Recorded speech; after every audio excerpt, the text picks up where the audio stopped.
So ito no, mga ka-doggy friend natin no, ginawa natin ng pagkain yung alaga nating aso dito. So may dalawang nilagang itlog, tapos yung kalabasa, adobong manok na may halong kalabasa. So ito po yung pagkain ng aso natin, no? Yung table food. So parang pagkain ng tao kasi alam mo naman, alam niyo naman na ang mga aso ay mga alaga natin, no? At kasama sa bahay. So ayusin natin yung pagkain nila. Ito po yun, oh. Yan, manok na may kalabasa. So adobong manok na may kalabasa, yan po yung ulam ng ating mga alagang aso dito sa bahay, no? At yan po mix with boiled egg. So mix lang natin yan, palamigin, at saka natin papakain sa mga alaga natin.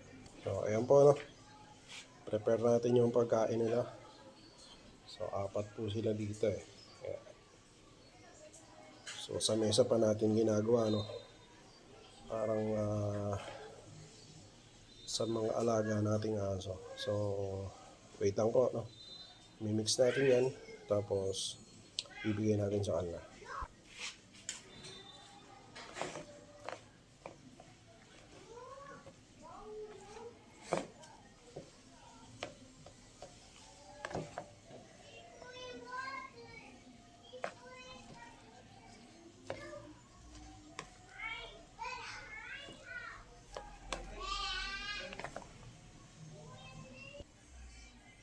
So ayan po, no?